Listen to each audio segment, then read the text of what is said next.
Between aging and busy lifestyles, many women struggle with maintaining their physical and mental wellness. At Aquavita Concierge Healthcare Services for Women, we can help you revitalize your health and reclaim your life. We start from within by balancing your hormones, allowing your body to achieve and maintain desired weight goals. We also specialize in peptide therapies, regenerative medicine, sexual health, and aesthetics in our state-of-the-art facilities. Feel better, look better, live better at Aquavita. Visit aquavitality.com and begin your journey today. If you're getting ready to do your holiday shopping at Sephora, Nike, or Neiman Marcus, make sure you head to Rakuten first. Rakuten helps you save big on whatever you're buying for the holidays. Getting gifts for friends and family? Get some cash back for yourself. Plus, save on festive home decor, party outfits, and that trip to see your fam.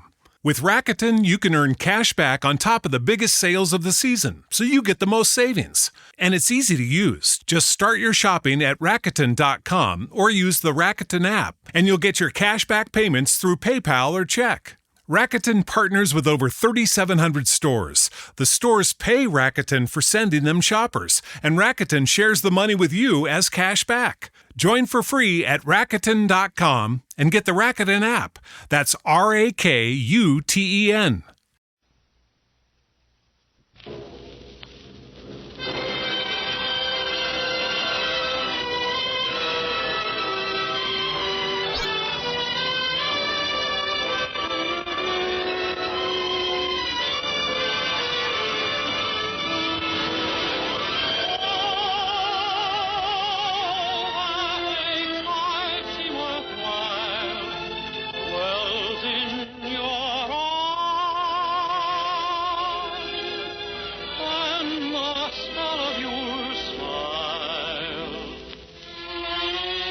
Ladies and gentlemen, the Colgate-Palmolive Peat Company, makers of Colgate Dental Cream, take this opportunity to wish you a Merry Christmas.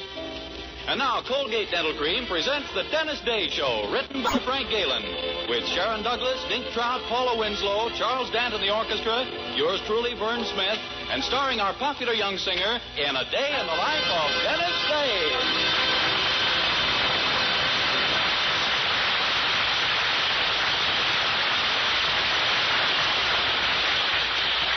Here's Dennis to sing A Gal in Calico.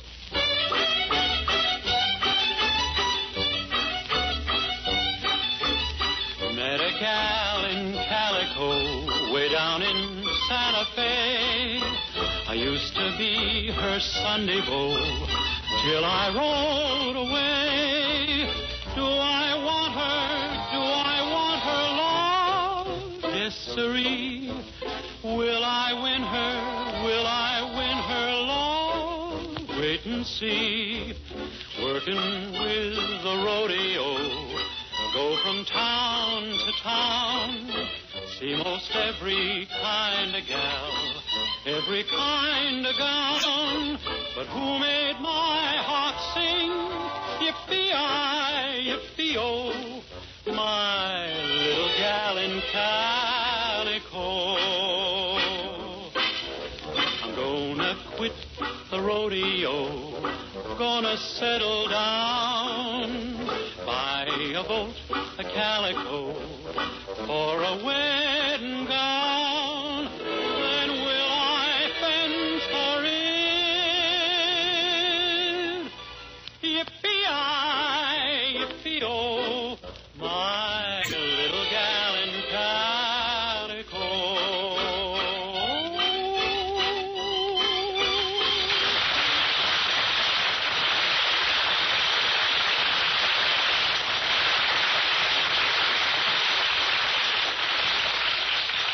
Most of you know our young hero, Dennis, very well by this time, but those of you who will be making his acquaintance for the first time on these Wednesday nights would probably like to know just what sort of person he is. Well, let's ask the folks who know him best. First, there's his landlady, Mrs. Anderson, who runs the boarding house in Weaverville where Dennis rooms. Mrs. Anderson, what's your honest opinion of Dennis Day? My opinion of Dennis Day is that he's a 22-year-old boy. Well, yes, of course, but what sort of 22-year-old boy? Well, I'm sorry, but that's as far as I'd care to go on. Well, it's a fact that Dennis has never managed to get into Mrs. Anderson's good graces. Now, Mr. Anderson, on the other hand, kind of likes him, although he's never come right out and admitted it. And just why haven't you, Mr. Anderson? Well, it all goes back to when I first married my dear wife. Or, as I like to call her, the big woman. Go on, Mr. Anderson. You see, when we were married, we made a pact, Poopsie and I. We decided we'd always think and act as one person. Of course, I didn't know then that the one person would turn out to be Poopsie. Oh, I see. Well, there's one member of the Anderson family who likes Dennis and makes no bones about it. That's their daughter, Mildred, our young hero's girlfriend. Right now, on this fine Christmas morning, she's carefully planted herself under the mistletoe in the Anderson living room as Dennis comes down for breakfast. Morning, Mildred. Merry Christmas. Merry I Dennis. Boy, I sure am hungry this morning. See you after breakfast, huh? Why, Dennis, wait. What's the matter? Well, don't you notice? I'm standing someplace. Well, that happens very often when you're not sitting down. I don't mean that silly. Now, look around carefully. Don't you see anything different? You're wearing a new dress? No, higher. You washed your face?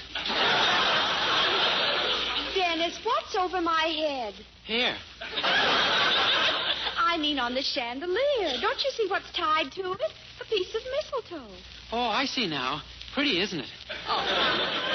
Dennis, I'm standing right under it. Well, don't worry. A little thing like that couldn't hurt you if it did fall off. Didn't you ever hear of mistletoe, Dennis? If a man happens to find a girl standing under it, he can kiss her. Gosh, really? Yes. And you happen to find me standing under it. Well. Oh, I couldn't take advantage of an accident. But it wasn't an accident, Dennis. I stood here on purpose. Mildred. I did it so you'd kiss me. I want you to kiss me. You women are all alike. No one wants my brains, only my kisses. Dennis, I want you. I know how desirable I am, but you should fight it. Oh. I'm tired of arguing about it. Come here, Dennis Day. Please, Mildred, you're mussing my hair. I don't care. Now stand still. Well, so that's the sort of thing that goes on in my house. Mother. Hello, Mrs. Anderson. What's new? Don't put on any act with me. I saw you kissing my daughter. Give me one reason why I should walk in and find such a thing going on. We didn't expect you.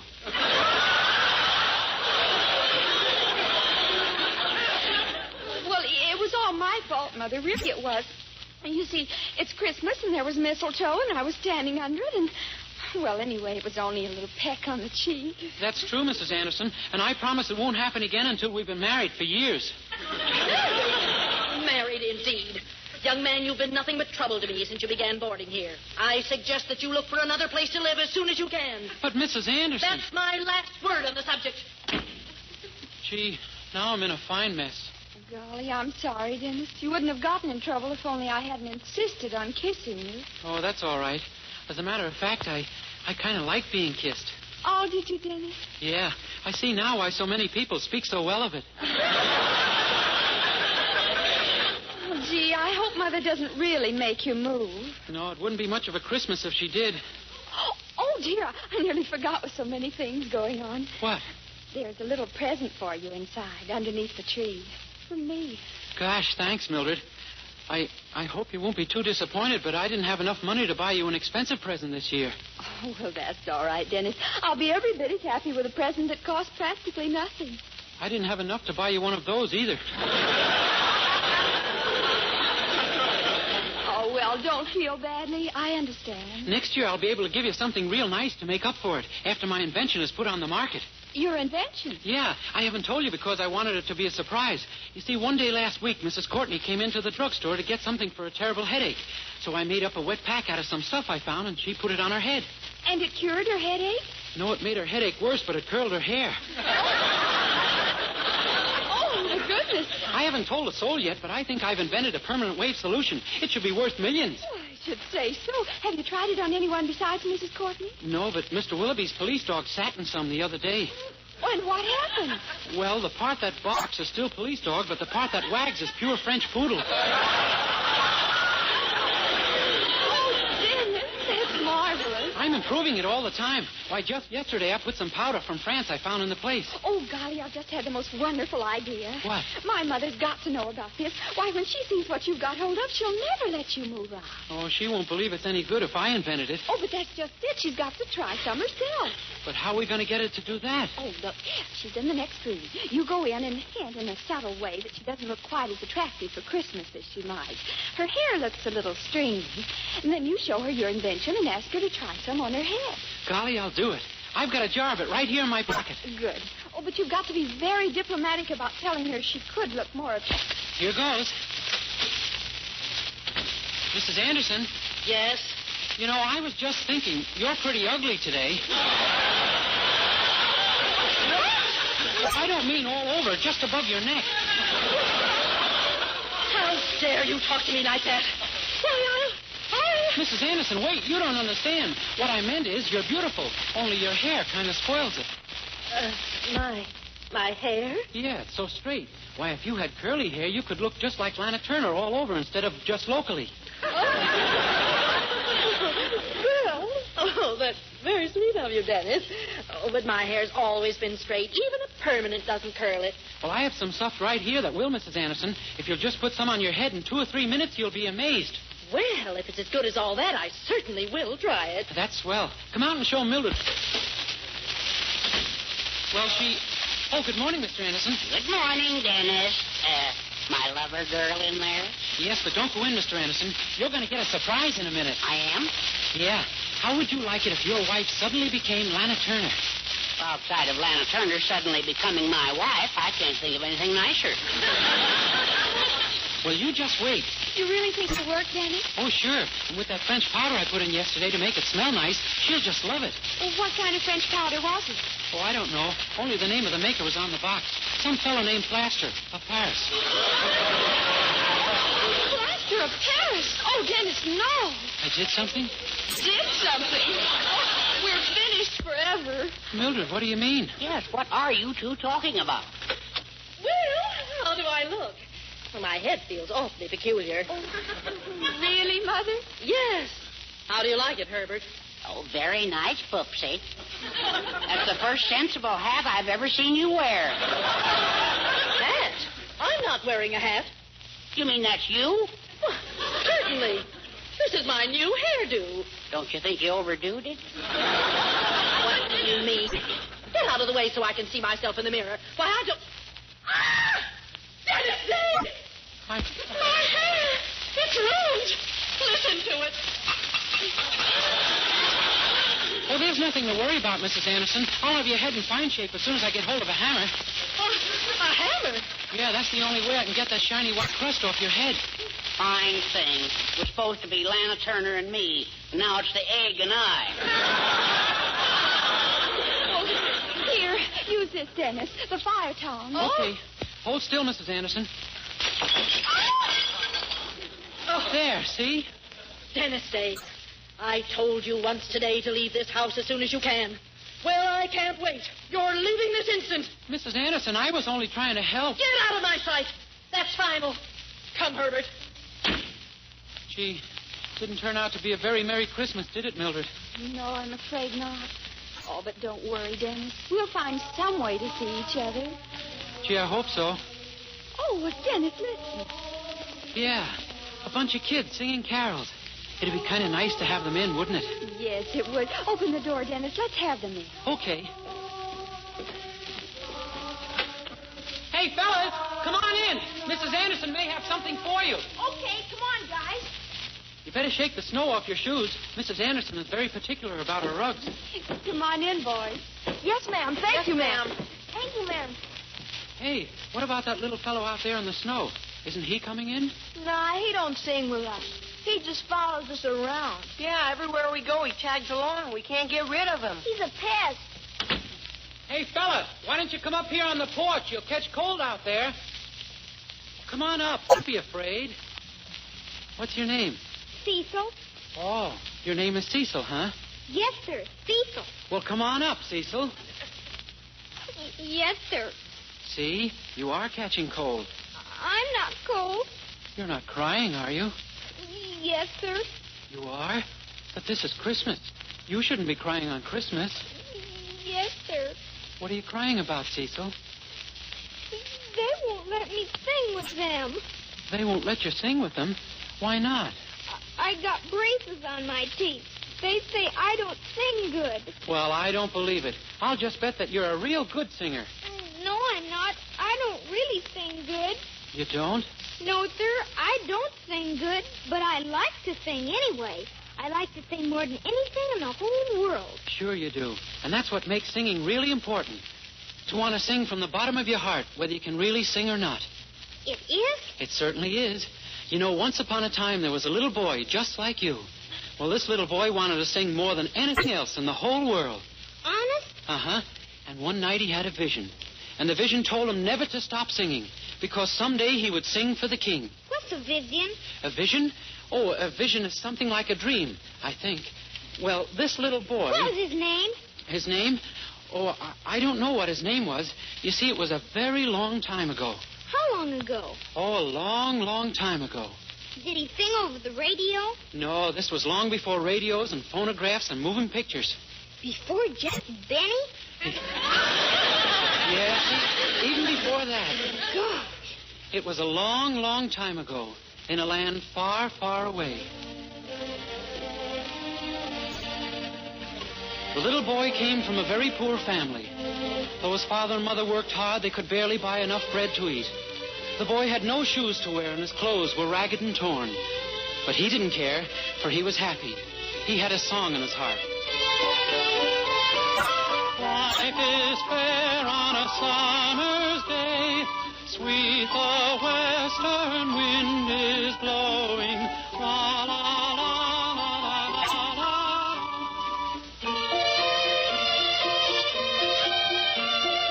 One day his father called the boy to his side and said, "Why is it, my son, that you always sing? We are poor and have little for you to sing and be happy about." And the boy answered, "I am happy, Father, for someday I know I shall sing for the king."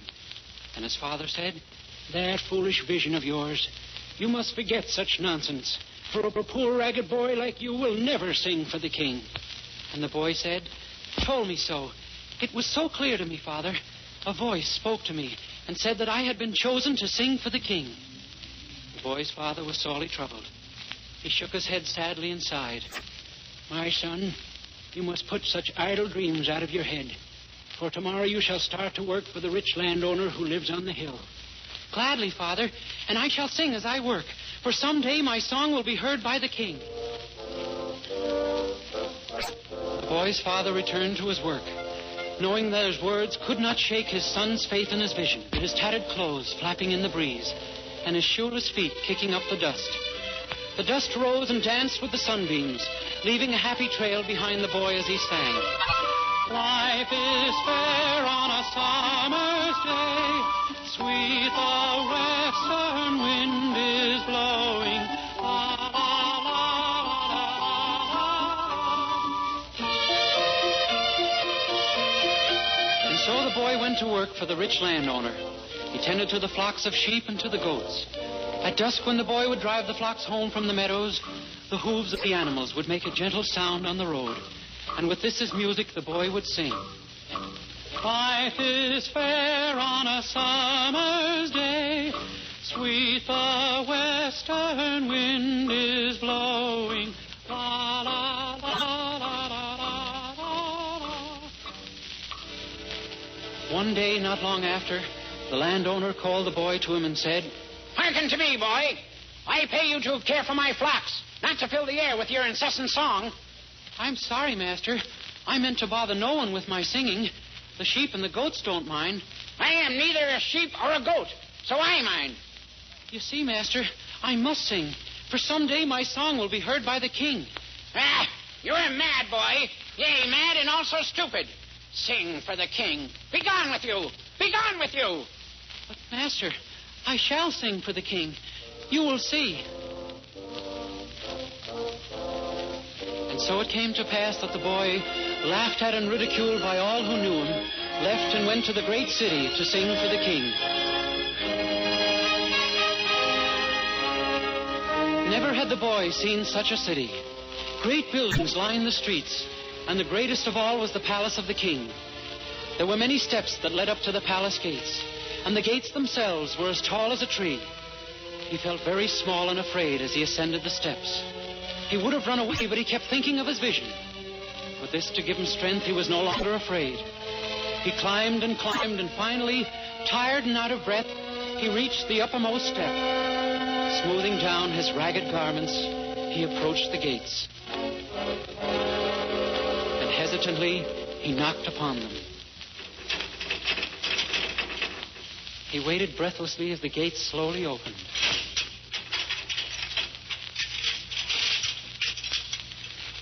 Who knocks at the palace of the king? The boy looked up at the tall guard and said, I did. Ragged beggar, what is it you want? I am not a beggar. Speak up! What is it you want? I have come because of a vision. I have come to sing for the king. You? Sing for the king? You, a ragged beggar boy, have come to sing for the king. The guard laughed and laughed. Other guards came, and they too joined in the laughter. They laughed even more when the boy told them of his vision. Then, tiring of their laughter, they picked the boy up and cast him down the many steps to the street below. And slammed the gates shut. The boy picked himself up out of the dirt at the bottom of the steps, and sadly, with his head bent, he walked away from the palace. That night, weary from his journey and unable to travel further, the boy stopped to rest by the side of a hill. Sheep were grazing nearby, and as he fell asleep, the boy knew that he would never sing again. He was awakened that night by a strange light, a light that transformed everything about him, a light from a great star that shone above. There wasn't a sound. All was hushed. A hush, a quiet, a silence beyond words to describe. Even the sheep on the hillside and the doves in the trees seemed to sense the silence. And then the light seemed to become even brighter, bathing all in a glow that made them one. The boy, the hill, the earth, the grass, the animals, all became one, and one alone. The boy raised himself from the ground, not daring to breathe. Then he felt a song swelling in his throat. He could contain himself no longer. Something was compelling him to sing. He stood up straight and small on the hill. What if they had laughed at him? What if his song was unwanted? He felt he must sing now, here and now in this divine night. So he stood. His tattered clothes, shimmering in the light of the star above, were like the raiment of angels. And he sang. Ave Maria,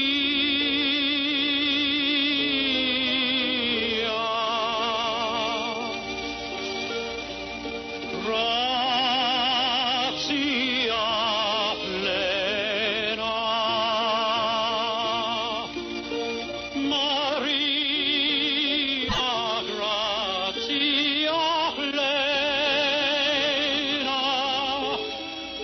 Maria, gratia plena. Ave, Ave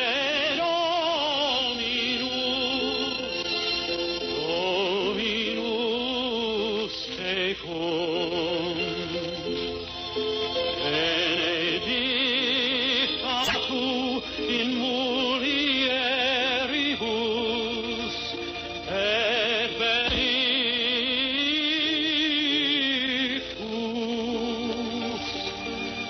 et benedictus fructus ventris, ventris tui,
In hora mortis nostrae, in hora mortis nostrae, in hora mortis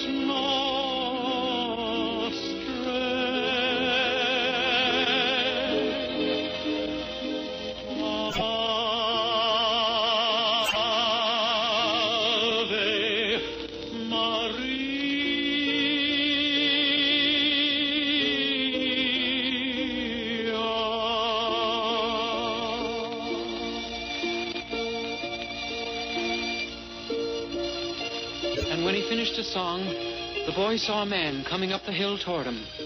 The man was a shepherd, and he carried a crooked staff. The boy said, "I thought I was alone here on the hill." And the shepherd said, "You will never be alone again, boy. No man will ever be alone again."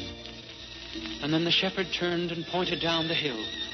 And the boy looked and saw a small stable nestled below. And the shepherd, turning to the boy, said, "Tonight, my son, you sang for a king. Verily, the King of Kings."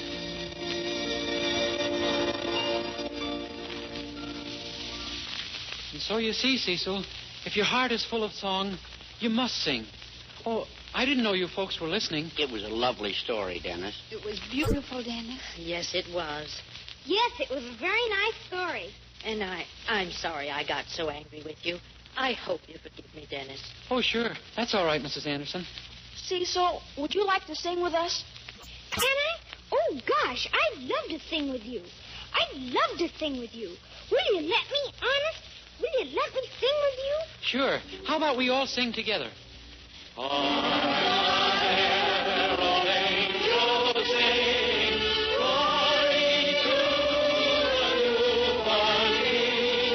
Peace on earth and mercy mild, God and sinners reconciled.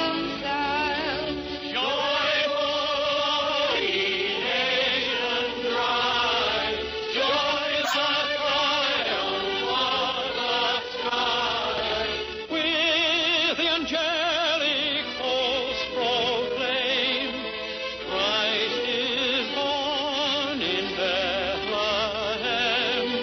Hark the herald angels sing, glory to the newborn King.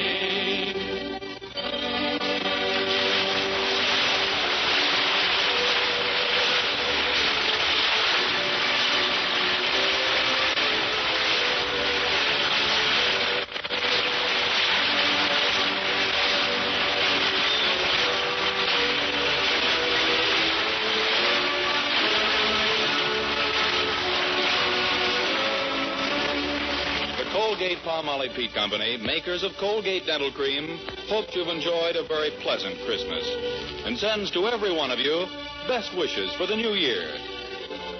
Dennis Day can be heard with Jack Benny every Sunday. And be sure and be with us again next week for another Dennis Day program.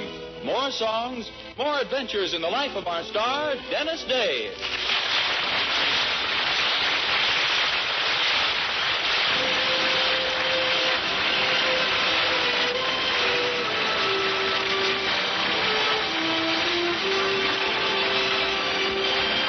Tonight's original Christmas story, The Boy Who Sang for the King, was written by Frank Tashlin.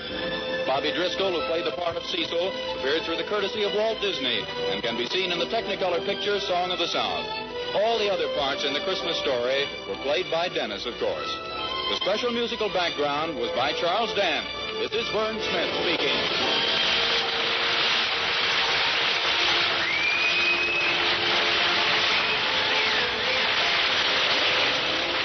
This is NBC, the National Broadcasting Company.